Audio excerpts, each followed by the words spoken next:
23 अगस्त दिन संडे यानी रविवार आपकी देश दुनिया राजनीति शेयर बाजार मौसम से जुड़ी 10 बड़ी अहम खबरें देखने के लिए लगातार मेरे साथ जुड़े रहिए। अब अमेरिका और ईरान के बीच में इको वार हुआ स्टार्ट। अमेरिकी राष्ट्रपति डोनाल्ड ट्रंप ने ईरान पे अब तक के सबसे बड़े और कड़े आर्थिक प्रतिबंध लगाने का दिया आदेश। ये प्रतिबंध सोमवार यानी 24 अगस्त से होगा लागू। ट्रंप ने इस बार उन देशों को भी गंभीर पर परिणाम भुगतने की दी है चेतावनी जो देश ईरान से लगातार तेल खरीद रहे हैं। तो बाद ट्रंप ने सोशल मीडिया पर अंतर्राष्ट्रीय तेल व्यापार मार्ग स्टेट ऑफ हॉर्मुज को भी अमेरिका प्रभाव के क्षेत्र बताया। ईरान ने पलटवार करते हुए कहा कि दूसरी तरफ ईरान ने इसे अपने संप्रभुता पर हमला बताते हुए कहा कि अगर उसके तेल के जहाजों को रोका गया तो वो खाड़ी में विनाशकारी युद्ध शुरू कर देगा। दूसरी तरफ रूस की सेना ने यूक्रेन के राष्ट्रपति जेलेंस्की के कीव में रिहायशी इलाके में एक व्यस्त शॉपिंग मॉल को निशाना बनाया। रूस ने यहाँ डबल ट्रैप राजनीति अपनाते हुए एक पहले ड्रोन से हमला किया और जब राहत कर्मी वहाँ आम लोगों की मदद के लिए पहुंचे तब दूसरा ड्रोन दाग कर उन्हें भी निशाना बना लिया। रूस के इस हमले में लगभग 14 लोगों की मौत हो चुकी जबकि घायलों की संख्या 121 पार कर गई है, जिससे 23 बच्चे भी शामिल हैं। मलबे के नीचे अभी भी लोगों को दबे होने की आशंका जताई जा रही है, जिससे मौत का आंकड़ा भी अभी और बढ़ सकता है। भारत सरकार ने नए कानून भारतीय नागरिकता सुरक्षा संहिता BNSS की धारा 396 को इस्तेमाल करते हुए 26/11 मुंबई हमले के मास्टरमाइंड हाफिज सईद और उनके 5 अन्य वांटेड आतंकियों के खिलाफ कोर्ट में इन अफसोसिया का मुकदमा शुरू कर दिया है। पहले के कानून में जब कोई अपराधी कोर्ट में पेश ना होता है तब तक ट्रायल पूरा नहीं होता था। अब कानून के तहत हाफिज सईद पाकिस्तान में छुपा रहे तब भी भारतीय अदालत उसे दोषी मानकर सजा सुना सकेगी और उनकी संपत्ति को अस्थायी रूप से जब्त किया जा सकता है। देश में अक्सर रेल पटरियों पर दुर्घटना होने या सब मिलने के बाद पुलिस और फोरेंसिक टीम के आने तक ट्रेनों को घंटों रोका जाता था, जिससे कि हजारों यात्री परेशान होते थे। रांची मंडल ने अभी इस व्यवस्था को पूरी तरीके से बदल दिया है। अब अगर ट्रेन पर कोई भी शव मिलता है तो रेलवे सुरक्षा बल RPF और स्टेशन मास्टर तुरंत उसका फोटो और वीडियो डिजिटल साक्ष्य के रूप में लेकर पंचनामा बनाकर शव को पटरी से हटाकर किनारे सुरक्षित रख देंगे। ट्रेन को तुरंत रवाना कराया जाएगा। उसके बाद कागजी कार्रवाई बाद में आराम से होती रहेगी। विभाग के इस फैसले से बाकी लोगों के काफी समय बचेगी।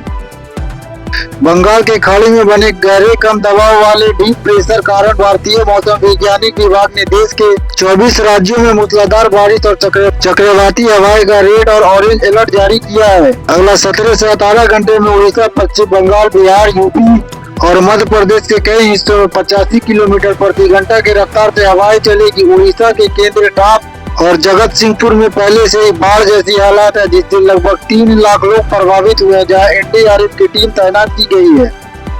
मणिपुर के national register of registrant NCR को तुरंत लागू करने के लिए राष्ट्रीय जनगणना की मांग को लेकर छात्र संघ और नागरिक समाज के उग्र प्रदर्शन शुरू कर दिया। राजधानी इंकाम सहित कई जिलों में सुरक्षा व्यवस्था कड़ी कर दी गई और कानूनी व्यवस्था बिगाड़ने के डर से राज्य सरकार ने आज 22 अगस्त तक के लिए सभी सरकारी और निजी स्कूल, कॉलेज और यूनिवर्सिटी को पूरी तरीके से बंद करने का आदेश दिया। कई इलाकों में इंटरनेट सेवाएं पे भी नजर रखी जा रही है।